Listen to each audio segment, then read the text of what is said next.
malam. Dunia sedang memanas. Rencana mengatasi pemanasan global terancam gagal jika tidak segera ditangani bersama. Meskipun banyak negara terikat perjanjian Paris, upaya mitigasi untuk menurunkan emisi masih belum membuahkan hasil. Mendesaknya penanganan perubahan iklim rupanya juga membawa berkah bagi negara pemilik hutan seperti Indonesia. Hutan yang memiliki kemampuan menangkap karbon kini menjadi komoditas baru dan dapat mendatangkan keuntungan dari perdagangan karbon. Lalu, apa sebenarnya perdagangan karbon itu?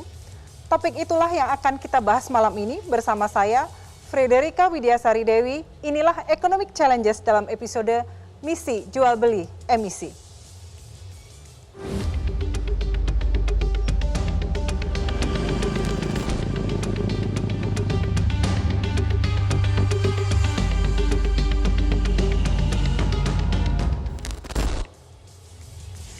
Untuk membahas topik ini telah hadir bersama saya di studio Maman Abdurrahman, Wakil Ketua Komisi 7 DPR RI. Selamat malam, Pak Maman. Yo.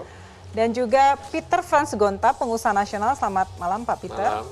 Dan juga telah bergabung bersama kita melalui sambungan Zoom Siti Nurbaya Bakar, Menteri Lingkungan Hidup dan Kehutanan Republik Indonesia. Selamat malam, Ibu Menteri. Selamat malam, Mbak Widya. Selamat malam, Bang Peter dan Maman. Malam, Bu. Baik. Sebelum memulai diskusi, kita saksikan tayangan berikut ini.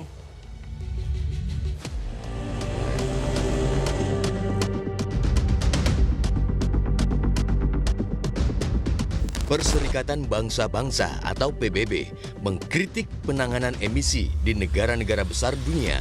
Menurut PBB, sejumlah negara diperkirakan justru akan mengalami peningkatan emisi hingga 16% di tengah upaya dunia menangani perubahan iklim. Kemunduran ini dinilai akan memicu peningkatan iklim hingga 2,7 derajat Celcius di atas ambang batas yang ditetapkan dan berpotensi memicu bencana alam, cuaca ekstrim, hingga ancaman terhadap ketahanan pangan. Sejumlah negara juga telah mengambil tindakan untuk menetralisir emisi karbon, di antaranya melalui perpajakan dan perdagangan ambang batas karbon bagi industri. Sementara di Indonesia, pemerintah akan mulai menerapkan pajak karbon yang termuat dalam rencana reformasi perpajakan. Selain itu, Indonesia juga akan mulai memperjualbelikan kredit karbon yang merupakan salah satu instrumen dalam mengatasi emisi.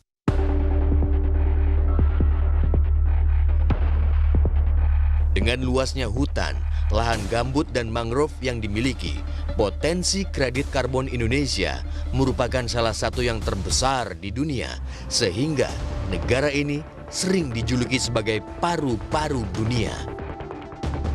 Upaya penanganan secara global dalam mengatasi perubahan iklim di bawah perjanjian Paris diperkirakan akan membuat nilai perdagangan karbon dapat melampaui nilai perdagangan minyak, bahkan akan mencapai 22 triliun dolar pada 2050 mendatang. Besarnya potensi ini harus dapat dimanfaatkan pemerintah untuk mendorong perekonomian sekaligus mengatasi persoalan perubahan iklim. Namun sudah siapkah Indonesia mengelola komoditas kredit karbon?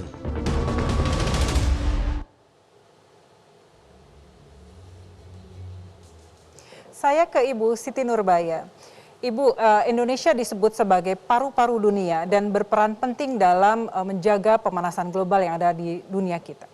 Bagaimana sebetulnya dampak yang bisa terjadi apabila global warming dan climate change ini tidak ditangani dengan baik, Ibu?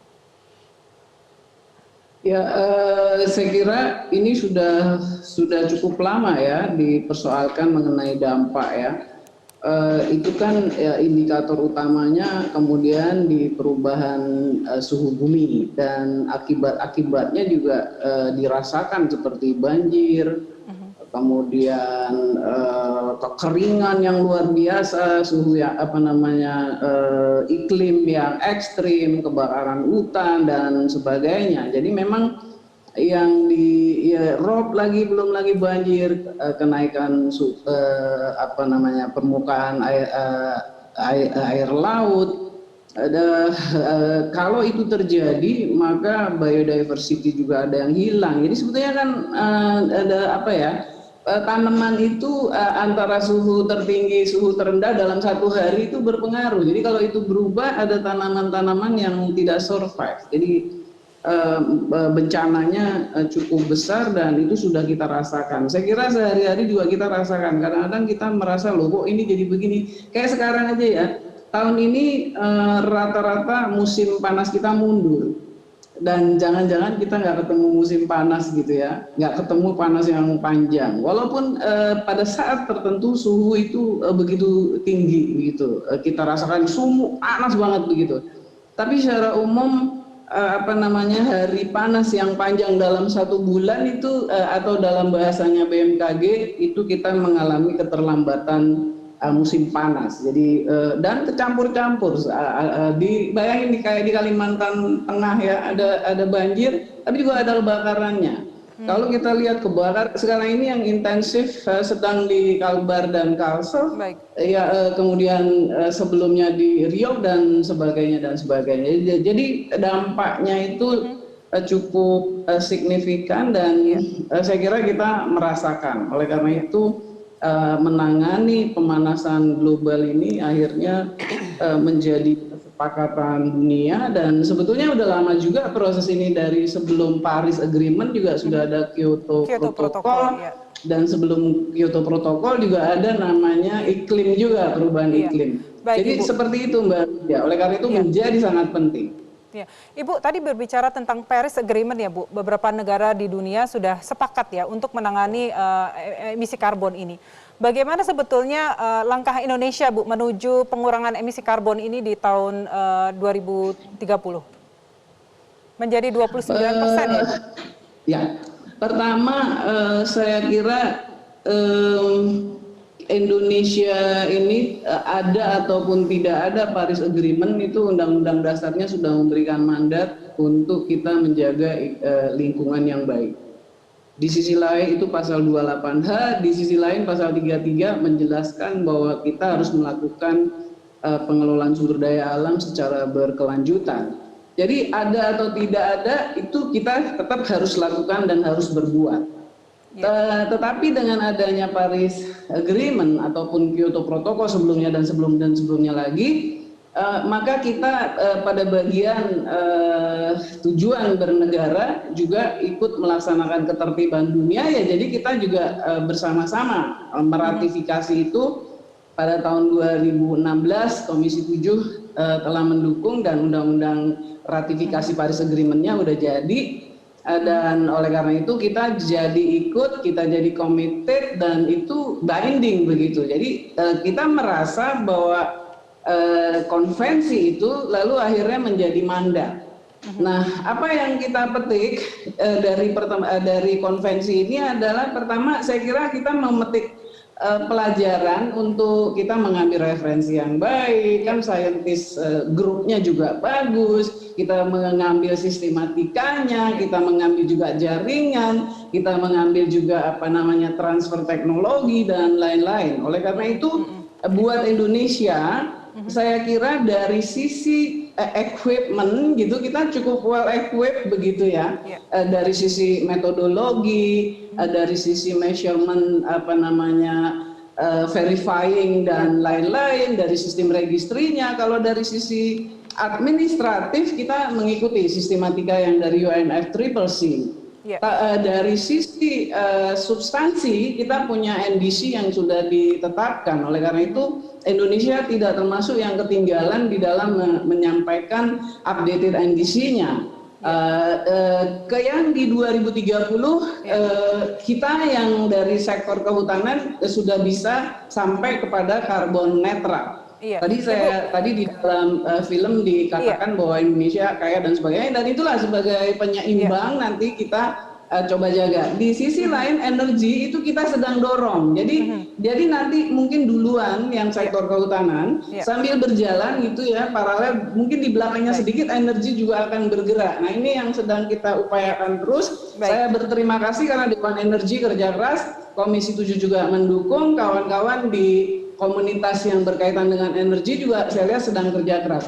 Kalau yang di sektor forest and land use, itu kita sudah belajar selama beberapa tahun, dan 6-7 tahun terakhir menurut saya pelajaran berat, kita sudah bisa formulasikan kebijakannya. Baik Ibu.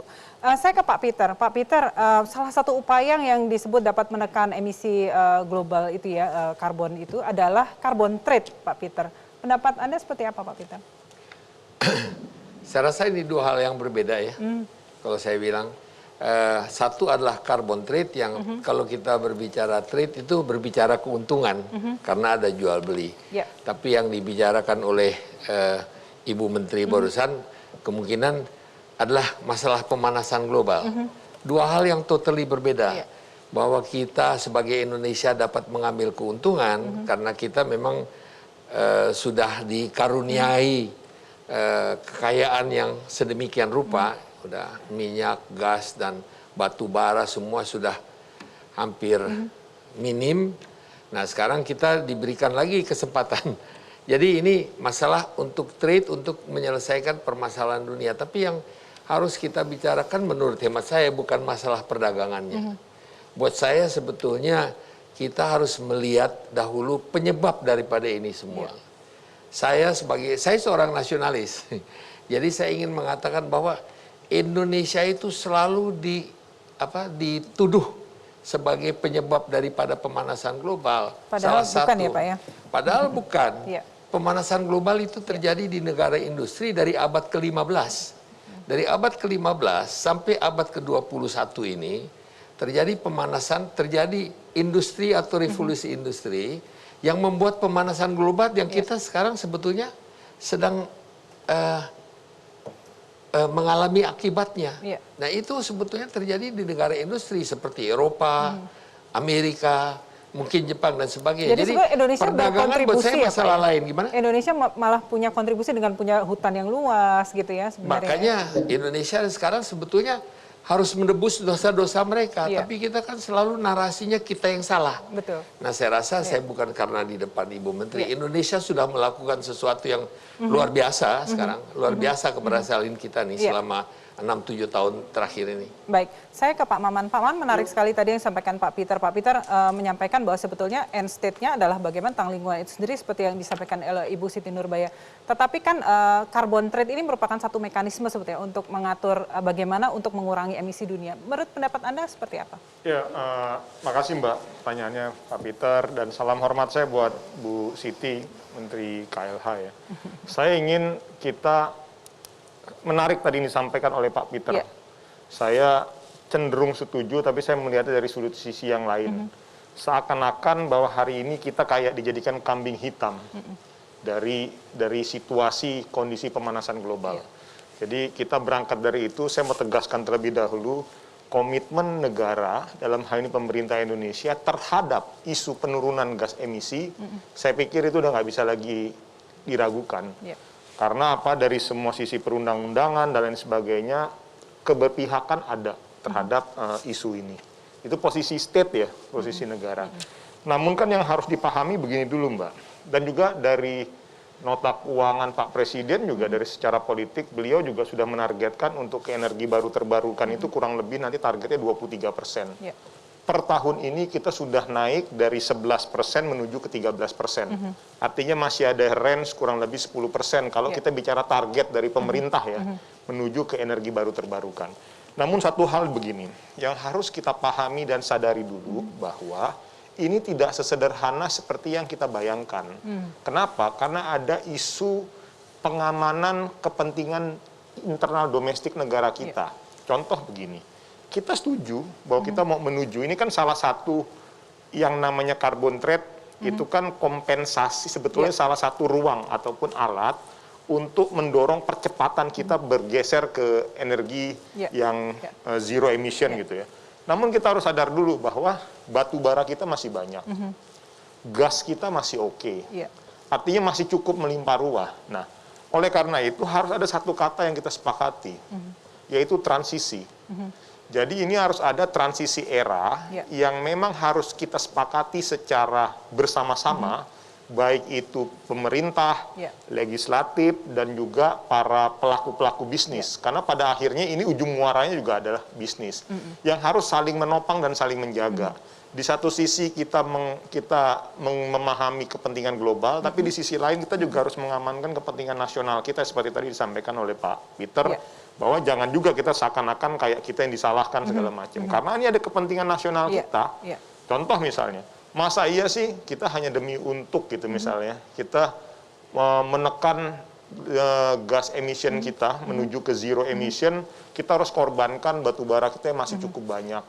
Lalu misalnya gas kita yang masih cukup. Tapi sebetulnya berarti kan harus ada ini ya Pak ya, suatu konsep besar yang harus digagas oleh negara kita. Kalau kita mau menuju ke sustainable economy ya, menuju ke lingkungan dan sebagainya, bagaimana nanti pendapat pengusaha bahwa saat ini belum siap dan sebagainya. Tapi jangan kemana-mana, kita akan kembali lagi setelah yang berikut ini.